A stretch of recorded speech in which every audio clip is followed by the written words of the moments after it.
ustedes. Ahorita el sol está brillando bonito, pero ya se ven las nubes negras, negras, negras alrededor, como si hubiera dejado un claro en nuestra ciudad. Está alumbrando bonito, hasta calorcito hace, pero, por ejemplo, al poniente, por ahí de los volcanes, están negrísimas, pero verdaderamente negras las nubes. Y luego, también en el oriente, o sea, que quiere decir que va a diluviar en la tarde, va a diluviar. Espero que no echen a perder los partidos de fútbol, porque si no luego le van a echar la culpa al agua de la goliza. Así que, pues ni hablar. De veras. Y bueno, empezamos con un abrazo que mandamos muy cordial a Julio Barberán y a su esposa, a Rosa María, que de veras son muy buenos amigos. Pues perdimos porque era un muy buen amigo mío, a don Paco Bada, Francisco Bada, dueño del Hotel Intercontinental, que antes se llamaba Hotel del Alba, después le pusieron Hotel Presidente y le han puesto tanto. Don Paco, todo un personaje verdaderamente simpático, amable, generoso, un buen hombre que se vino de España, de su Santander natal, hace muchísimos años, a luchar a brazo partido allá en el norte, en el trabajo del campo, en las minas, en todo lo que se pudo, y así fue juntando sus centavos, como hace la gente trabajadora. Entonces, bueno, pues llegó a ser un gran empresario, entre otras cosas. Bueno, tuvo muchos negocios, pero aquí vino a coronarse con este hotel, pues que es uno de los más importantes de Puebla, y de veras un buen amigo. Cómo se conversaba agradablemente con él cuando platicaba sus aventuras, sus hazañas de trabajo, por supuesto, y cantaba, y se ponía a cantar. Ya grande, pues debió tener, yo creo que sus 90 y tantos, o 90, por ahí así. De veras, pues qué gente más agradable. Cuando uno se acuerda de este tipo de amigos, los recuerda con cariño, y lo vamos a recordar a don Paco con mucho cariño. Tuvimos muchas andanzas, corrimos para allá y para acá, y comimos en todos lados, y comimos, porque en el buen comer y en el buen beber, pues se pasó una vida agradable. Don Paco, descanse en paz, y nosotros lo vamos a recordar, pues siempre, porque de veras, a los buenos amigos así se les recuerda. Dicho lo cual, pasamos a otra cosa. Pues dicen que los pueblos que no conocen su historia están sentenciados a repetirla. Ojalá en este caso no sea así, porque se nos olvida un pasaje muy difícil de la historia de México. Nuestro país ha pasado de conflictos en conflictos desde que se independizó de España, y antes. Claro, antes no eran tan agudos los conflictos, porque verdaderamente, digamos, el control de la corona española, pues más o menos solucionaba el problema. Eso no quiere decir que no hayan dejado de sacarnos sacarles a nuestros antepasados todo lo que se podía. España se nutrió del oro del Perú y de la plata de México. Fue grande precisamente por gastarse la lana que se llevaba de acá, y bueno, no le sirvió de nada, la derrocharon en guerras absurdas, en tonterías, pero en fin. Pero no había más conflictos que la campaña del norte. En la época virreinal asustaba que los apaches, comanches y ritilas, nadadores y demás atacaran las pequeñas poblaciones que se iban fundando poco a poco. Aquí no se les llamó seguras, porque de veras no lo eran. En España, cuando fueron reconquistando lugares a los moros, le ponían segura de Jerez, segura de la frontera, segura de no sé dónde, y aquí no. Pero eran el equivalente. Se les llamaba presidios, y no tiene que ver nada con cárcel. Presidios porque iban presidiendo, y esas eran las noticias que llegaban acá. atacaron los apaches y mataron y les quitaron las cabelleras y no sé qué y no sé cuánto, pero no había más. Vino la independencia, y eso no quiere decir que porque vino la independencia vinieron todos los demás. El problema eterno de nuestro país es el conflicto entre los mexicanos. Nunca hemos estado unidos, nunca, nunca, nunca, desde la independencia para acá, no hemos estado unidos. Ya las facciones en la guerra de independencia se dejaban ver. Las diferencias entre Allende y don Miguel Hidalgo eran profundas, al grado de que rompieron. Ya no se hablaban al final de la contienda. Cuando fueron hechos prisioneros, estaban enojados, no se hablaban. Entonces, pues claro que se dividió el bando de patriotas, y unos jalaban con Allende, que era el militar, y otros jalaban con don Miguel Hidalgo, que era el líder moral, y que bueno, se creyó que por ser el líder moral sabía de todo, y este es, digamos, uno de los principios que nos ha llevado al desastre. Pensar que los gobernantes saben de todo y tienen que opinar de todo. ¿Cómo es posible que un gobernante diga que quiten este semáforo, que pongan aquella calle o que pase un carro de ese color o lo demás? Cada quien, para eso tiene sus ministros, y los ministros sus directores, subdirectores, y lo digo a nivel nacional, no lo digo en especial por nadie. Pues se nos olvida un pedazo de historia verdaderamente trascendental: la guerra con los Estados Unidos. Ahora que un candidatillo, el pelucón, como le dijo Maduro, y a mí me encanta que le haya puesto así, el pelucón nos amenaza, y verdaderamente nos amenaza, y está loco. Ese tipo está loco, si no está en sus cabales. ¿Qué tal que la Academia no es de Psicología, es de la Academia de Psiquiatría de los Estados Unidos prohibió a sus agremiados hacer cualquier tipo de declaración sobre el estado mental de Trump? Fíjense a qué grado, hasta dónde están coludidas las autoridades, que no hagan una definición. A legua se nota, no necesita uno ser psiquiatra para ver que el tipo está verdaderamente loco, demente, y tiene esa demencia grave que tenían Mussolini y Hitler, Stalin. Es ese tipo de demencia, no sé cómo llamarle, demencia, pues megalomanía, tal vez, pero megalomanía llevada al grado de enfermedad grave. Buenos días, Ixelita. Hola, muy buenos días a todos. ¿Cómo estás? Bien, pues ya aquí con todos ustedes, y también, bueno, viendo que va ido mejorando un poquito el clima ahorita en la mañana, pero al ratito, pues cuidarse de las lluvias. Porque ya estamos rodeados de nubes. Así es. Fíjate, pues se nos olvida esta historia, Ixelita, la invasión de los Estados Unidos a México, con un pretexto muy bien fraguado, y que la desunión de México le dio cuerda. La supuesta separación de Texas de la Federación Mexicana. Texas, ese gigantesco estado, es el más grande estado de la Unión Americana, era parte de México, era parte de la Nueva España, y al consumar la independencia, pues quedó dentro de México, era parte de nuestro país, junto con Coahuila. Se llamaban Provincias Unidas de Coahuila y Texas. Y los habitantes eran 3 gatos, un perro, 2 conejos y una lagartija. Es decir, no había habitantes, no había. Entonces, unos cuantitos. San Antonio de Béjar era no se llamaba de Béjar entonces, San Antonio era la más importante población. Un ranchito grande, ese era la más grande población de la provincia de Las Tejas. Así se llama, porque las casitas se hacían con tejados. Entonces, por eso se llamó Texas. Y estaba vacío el estado.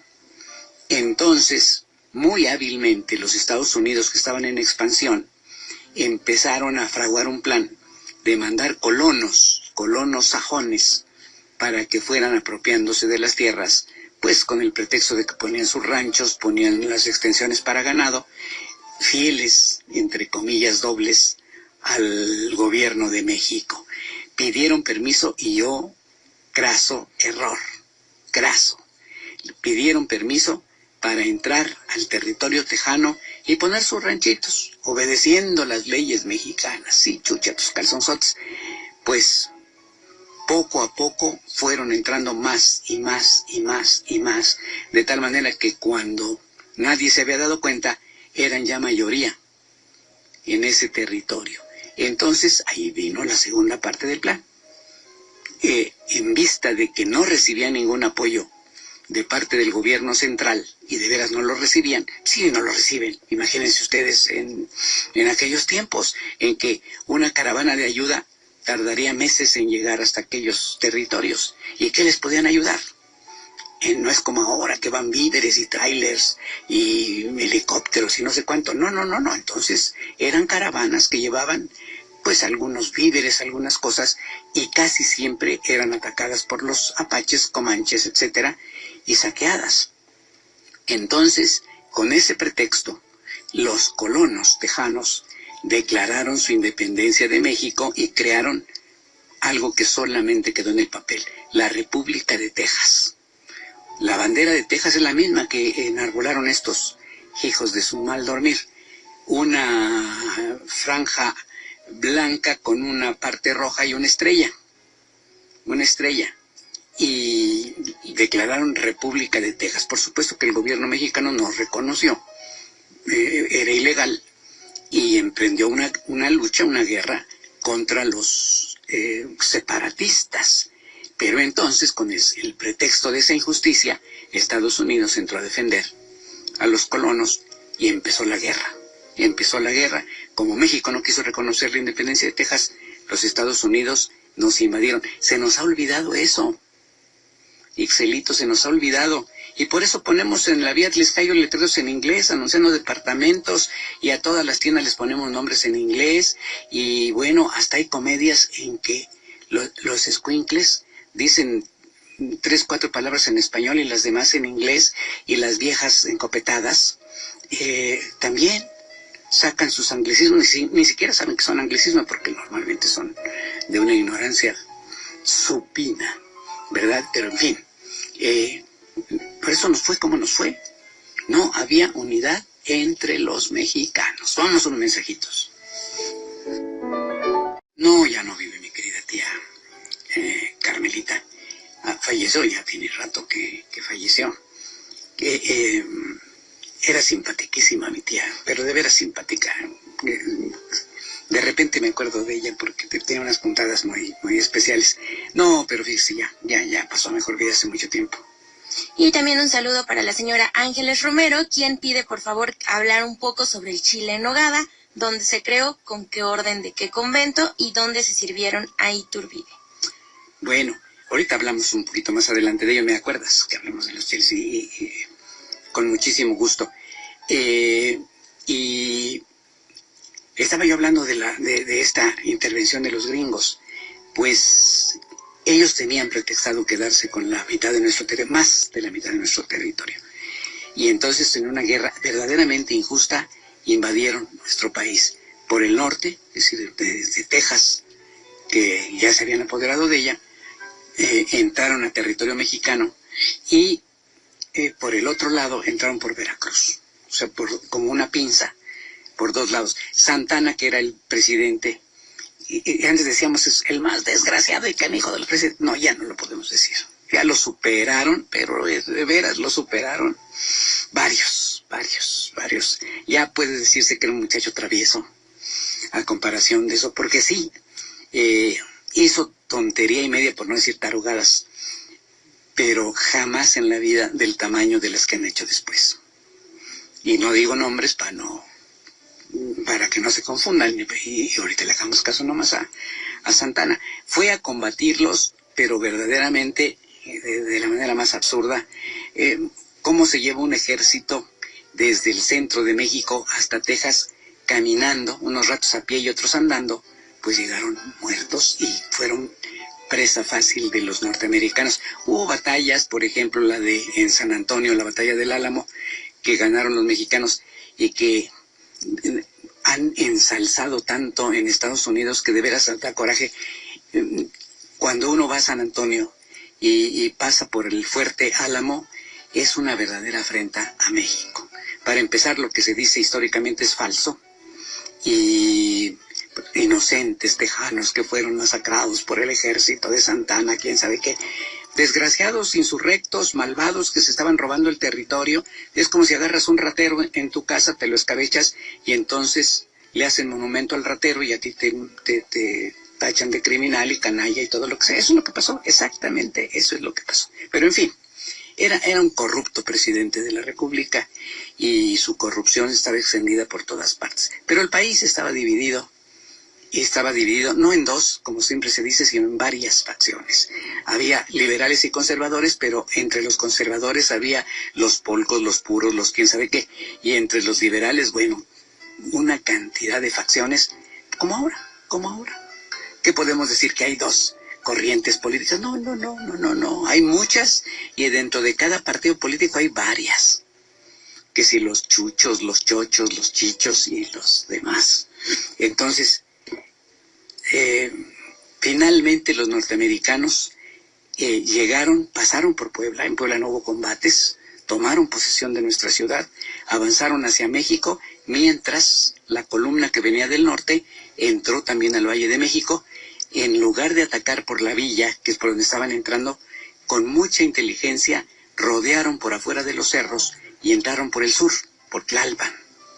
Y ahí fueron avanzando. Así que, sin más, el 20 de agosto de 1847, un día como hoy, atacaron, entraban, México no llegaba entonces hasta Tlalpan ni nada que se parezca, atacaron el pueblo de Churubusco. Era pueblo, la Ciudad de México queda muy lejos de Churubusco, hoy es el centro, y entonces era un pueblito lejos.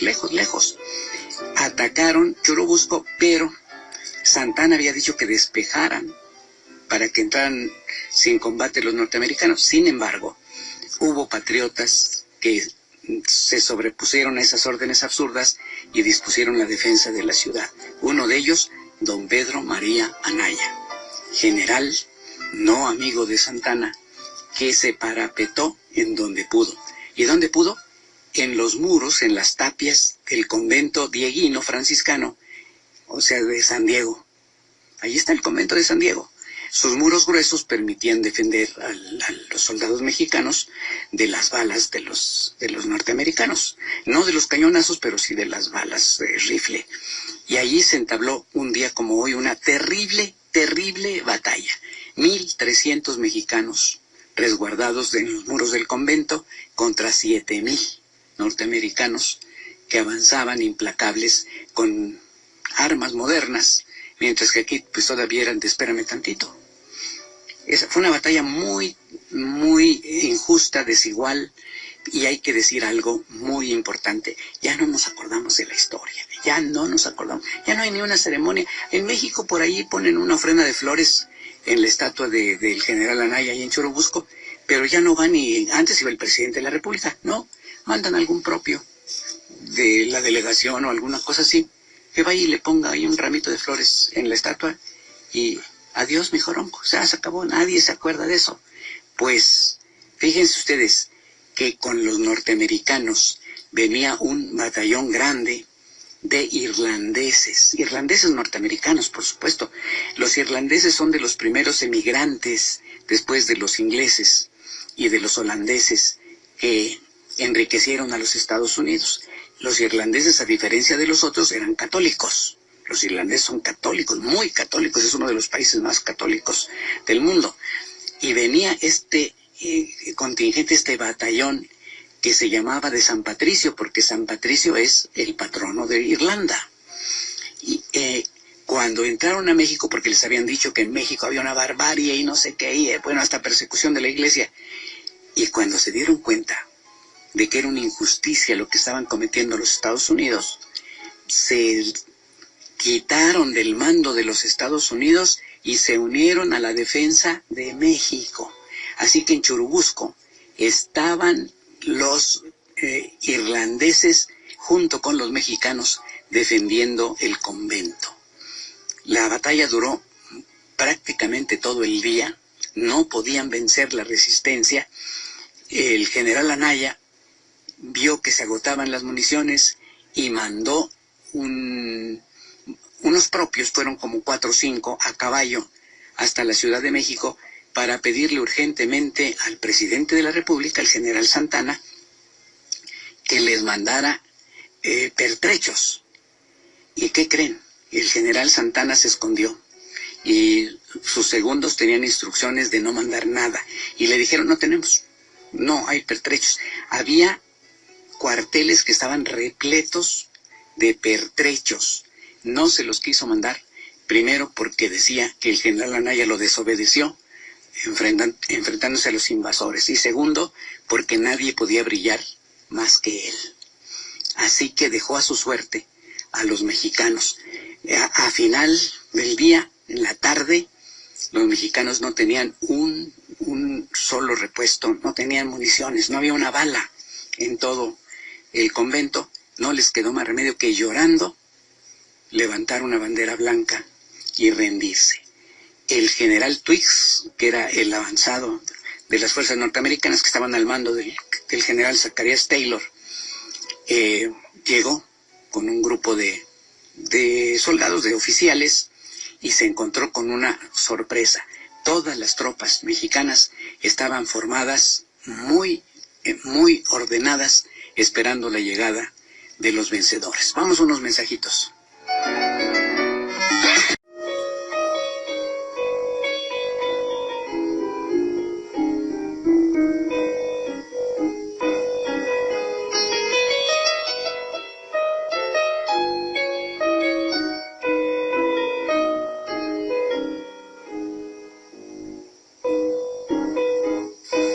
Tenemos llamadas. Sí, un saludo al señor Mario Maldonado, quien comenta que México ha sido el país más invadido por los americanos.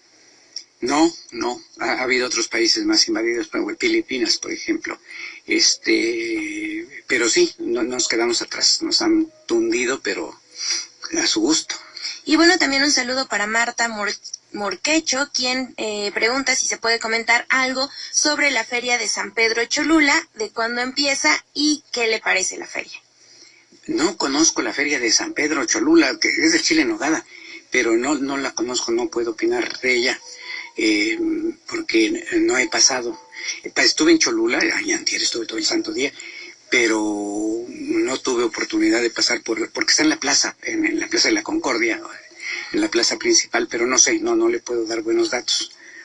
Y también un saludo para el señor José Flores, quien envía una felicitación. Gracias. Y para la señora Herrera, quien pregunta cuál es el significado de la palabra churubusco. Churubusco es una mala pronunciación de los españoles, que ya ven que se les trababa todo, el lenguaje de México.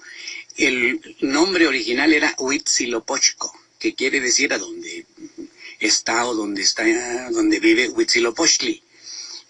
Huitzilopochtli, lugar de Huitzilopochtli. Era una isla en la laguna, un islote, y había un templo dedicado a este dios de la guerra. Los españoles, trabados, le dijeron Churubusco en lugar de Huitzilopochtli. Y bueno, también le gustaría saber qué significa Huitzilopochtli.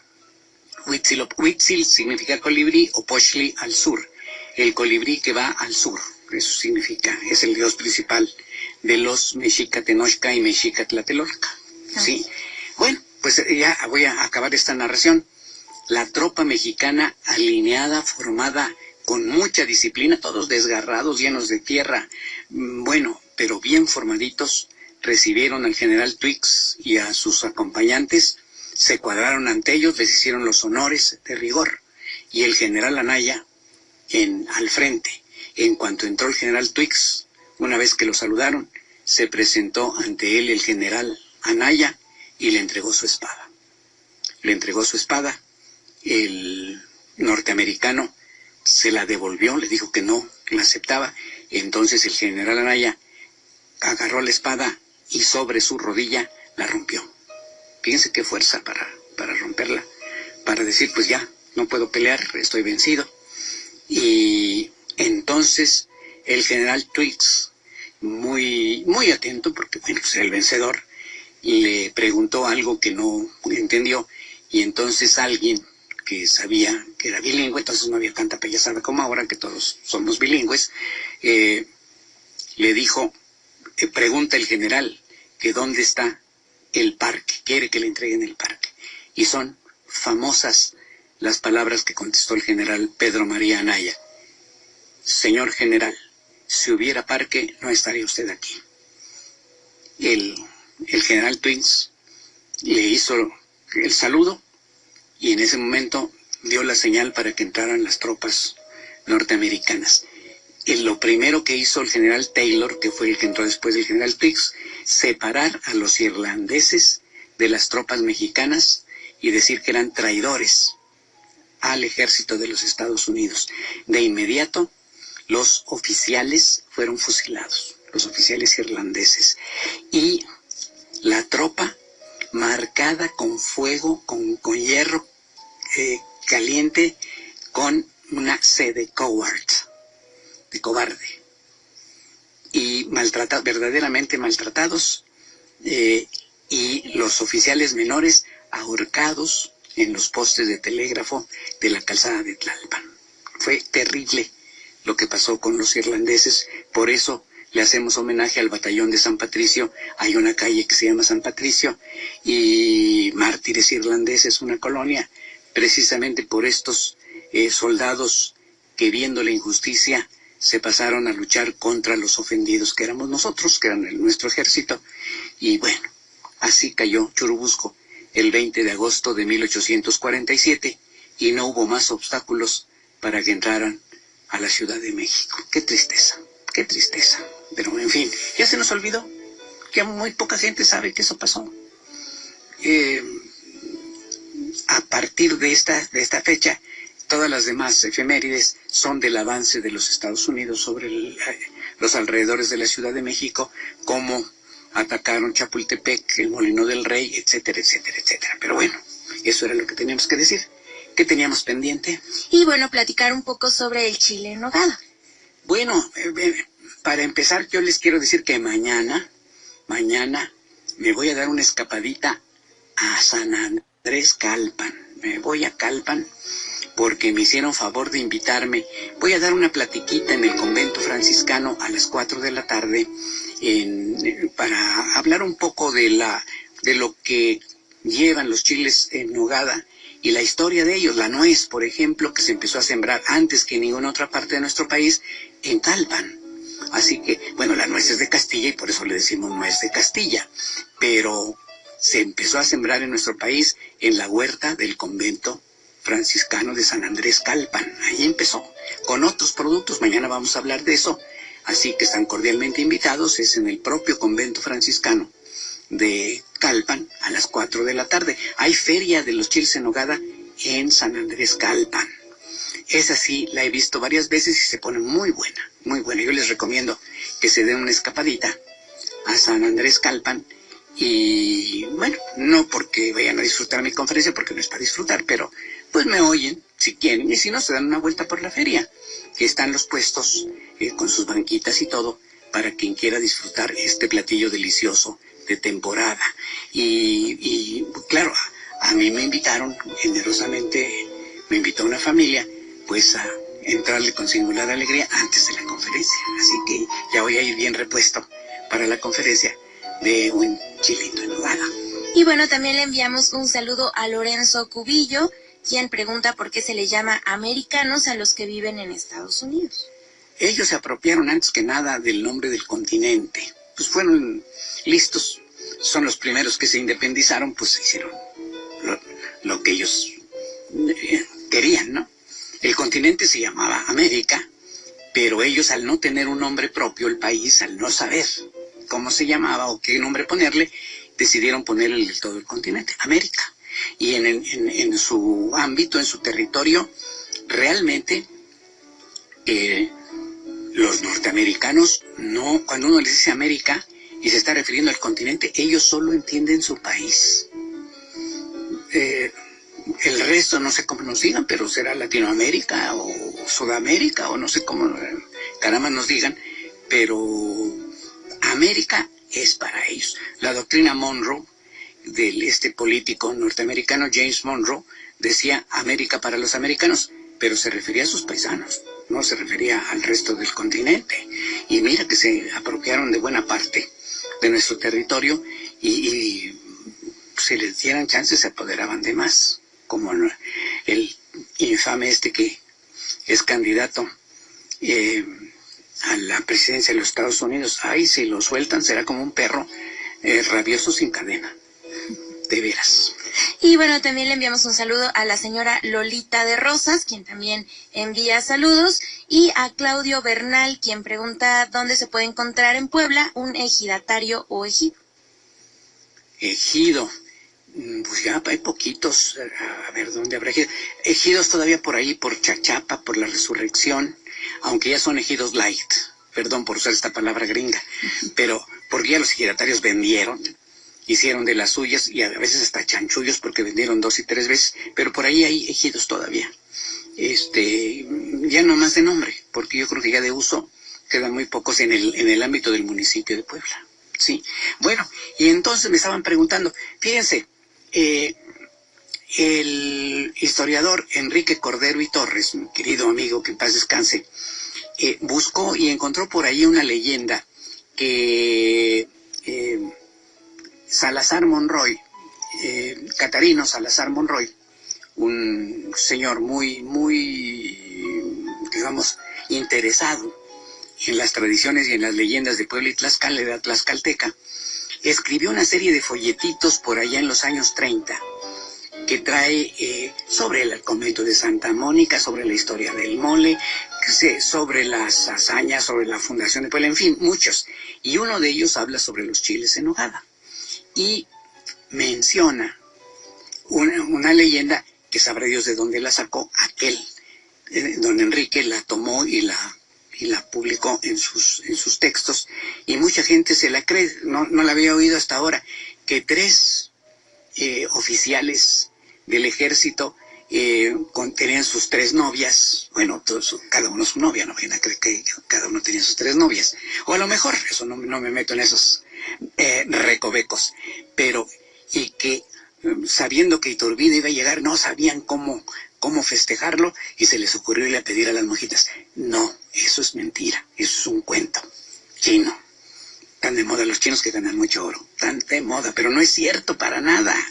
Las monjitas de Santa Mónica inventaron un postre a base de rellenar los chiles pimientos que habían llegado de España y que aquí se volvieron a dar un poquito picosos porque llegaron verdaderamente inocuos, no sabían a nada más que a verde, y se vieron, rápidamente los conocieron como chiles poblanos, y como son gordos y huecos, pues ideales para rellenar. Y a las monjitas se les ocurrió rellenarlos de fruta fresca, y para que la fruta fresca, que a veces está media acidita, perdiera esa acidez, meterle fruta cristalizada, fruta azucarada.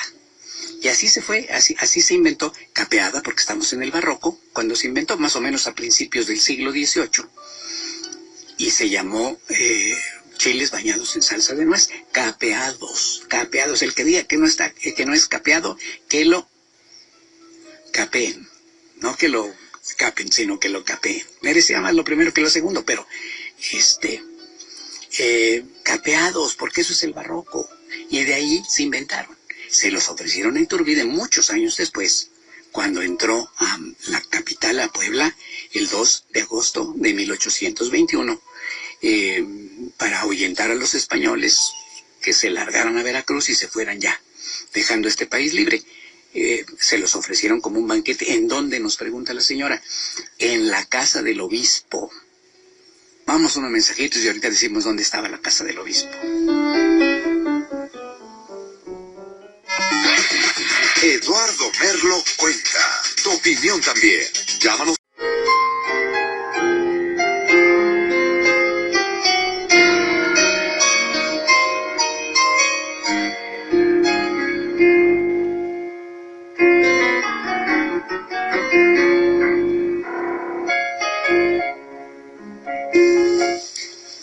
Estamos de regreso y tenemos pendiente ¿dónde se sirvieron? El banquete se lo sirvieron en la casa del obispo. en la Casa del Obispado.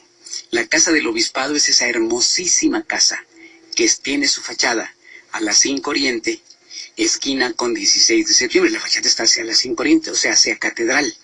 Pero por el otro lado está el Correo. Esa era la casa del obispo y de los obispos de Puebla. Y daba desde la 5 Oriente hasta la 7, y de la 16 de septiembre a la mitad, más o menos, a donde está el Colegio de San Pedro, que soy las oficinas del Consejo para la Cultura y las Artes, y antes era Turismo. Hasta allá llegaba la casa del obispo, y el lugar a donde debió estar el comedor, o el lugar a donde improvisaron el banquete, es exactamente en la parte alta, de donde abajo está un restaurante que se llama El Mural de los Poblanos. Allá arriba fue a donde le sirvieron los chilitos de postre, insisto. Mucho tiempo después empezó a metérsele carne y se volvió el platillo fuerte, pero era el postre. De postre pasó a ser el platillo principal. Y bueno, también le enviamos un saludo a Teresa Vázquez, quien pregunta si se puede hablar un poco sobre la calle Cosme Furlong. La calle Cosme Furlong es la avenida 8 Oriente, de la 2 a la 4 Norte. Y se le puso así porque ahí estaba el famoso Mesón del Cristo, que era de esta familia, de don Cosme Furlong. El Mesón del Cristo era uno de los más ricos, de los más elegantes de la ciudad. No se llamaban hoteles, se llamaban mesones, y tenían el servicio completo, así como ahora tienen estacionamiento y le lavan su coche y todo lo que sea. Y tenía las caballerizas y las cocheras. Llegaban las diligencias, entraban al patio segundo, los caballos eran desuncidos y llevados a las caballerizas, les daban su bañada, les daban su pienso, es decir, su cebada, su alfalfa, lo que fuera, y su paja, y entonces, ya bañaditos, descansados y todo, pues se volvían a uncir a la carreta para seguir el camino. Por eso se llama calle de Furlong, o se llamó calle de Furlong. Y también un saludo para Mario Escobar, quien pregunta cómo se puede llegar a Calpan en autobús. En autobús no sé, creo que donde salen los de Cholula salen los de Calpan, que es en la 2, 4, creo que es en la 6 Poniente, esquina con la 13 Norte. Por ahí está la terminal de los que salen a Cholula, y creo que también salen a Calpan, de allí los autobuses. Pues rápidamente, porque me están preguntando a dónde pueden ir a comer chiles en nogada aquí en la ciudad de Puebla. Pues con Don Max, en las cazuelas de Don Max, ahí en la 29 Poniente, esquina con la 3 Sur. Ahí están las cazuelas de Don Max y ahí le pueden entrar. ¿Para llevar? En Cholula, pues ahí está Don Carlitos Herón, en la 5 Poniente 110, el Mesón de Sor Andrea, o el Sazón de Mamá en la 6 Poniente. El número siempre se me olvida, pero bueno, ahí están, ahí preguntan dónde está el Sazón de Mamá, y hay muchos otros lugares. Y está la feria en la plaza, también pueden darse una vueltecita por ahí y ya quedan muy, muy contentos. ¿Y qué tenemos en el Museo Paet? Bueno, pues los esperamos de lunes a viernes, de las 9 de la mañana a 5 de la tarde, con las diferentes exposiciones que están ahí para todos ustedes. Y bueno, recordarles también que contamos con El Ombligo de la Luna, que es una exposición totalmente táctil, donde podrán tocar diferentes esculturas de grandes artistas como Botero, ¿no? Sí, de veras, y los pueden tocar. Es para cieguitos, especialmente, pero si no, los visitantes no están cieguitos, les vendan los ojos y les permiten tocar las esculturas para que vayan adivinando qué es lo que están viendo. Es un ejercicio bonito. Y bueno, también invitar a todos, la entrada es totalmente gratuita. El día jueves 25 de agosto vamos a tener una pequeña conversación con expertos y con artistas sobre el tema arte y educación en Museo UPAEP a las 6 de la tarde. Y bueno, es totalmente gratuito, y a todas las personas que estén interesadas en acudir a este seminario, que bueno, serie de conferencias que es agosto, septiembre, octubre y noviembre, al finalizar se les dará su constancia de participación. Ah, mira, está bien, está muy bien. ¿Eso es el jueves? Esto es el jueves a las 6 de la tarde, donde bueno, se va a tratar sobre arte y educación, algunas reflexiones, algunas experiencias. Bueno, de las personas que nos acompañan es la maestra Paola Araiza, quien va a estar con nosotros, y bueno, va a hablar sobre este nuevo museología que van replanteando como una entidad viva y dinámica a todos los museos. Entonces, a todos los interesados en acompañarnos, pues la entrada es totalmente gratuita. Pues ojalá y digan algo positivo. Y también invitarlos a la exposición de rebozos que está en la Casa del Puente en Cholula, que es en la 5 de mayo, esquina con la 6 Poniente. Ahí está la Casa del Puente. Hay una exposición de rebozos de Quetzal y Rey. Ahí, así que vale la pena, son muy buenas muestras de esta indumentaria tan propia de los mexicanos, aunque no sea de origen mexicano, ¿verdad? Y también un saludo para el doctor López, quien comenta que el nombre correcto es Melitón Salazar Monray y que era oriundo de Tlaxcala y que nació en Acatzingo. Catarino Melitón se llamaba. Salazar Monroy, sí, pero gracias, doctor, por recordarnos el nombre de Melitón. Y bueno, ya se nos acabó el tiempo, casi, ¿verdad? Debemos un minuto, ¿cuánto? Estamos ya... perfecto. Para recordarle, hacer una reflexión con la que empecé esto. Recordemos nuestra historia, porque eso nos lleva a reflexionar sobre lo que hemos hecho de nuestro país. Estamos en un momento muy crítico, estamos en plena decadencia, se está acabando una época y eso se refleja en todo lo que nos está pasando. Uno prende la televisión y las noticias, medio noticiario es de crímenes. Abre los periódicos y prácticamente todo es de crímenes. Ya no hay noticias amables, o son muy raras las que se ponen en los diarios o las que se ven en los noticiarios. Qué tristeza, eso habla de esa decadencia. Ojalá y rescatemos este país. Bueno, el mundo está así, pero lo que nos importa es nuestro país. Qué tristeza, nunca se había visto esto, y no es queja de viejito, es verdadera realidad. ¿Qué le estamos dejando a los jóvenes? Violencia, muerte, corrupción, desorganización, violación de las leyes, etcétera, etcétera. Decía el otro día un señor, y con toda la razón, las leyes no se negocian. Y todos los que están violando la ley, se negocia con ellos. Eso habla de la decadencia en la que estamos viviendo. Ojalá y salgamos de ella. Es nuestro mejor deseo. ¿No te parece, Ixelito? Así es. Pues bueno, pues muchísimas gracias. Las banderas blancas están ya echándonos aire en la cabeza, así que les damos la más cordial bienvenida. Y bueno, Dios mediante, aquí estaremos el próximo sábado, Ixelito. Muchas gracias, que tengan todos muy buen día. Tocayito, muchas gracias. Lalo Álvarez en los controles. Hasta luego.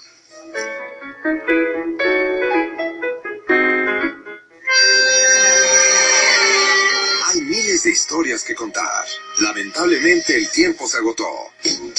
Pero mantente pendiente la próxima semana para escuchar lo que Eduardo Merlo cuenta.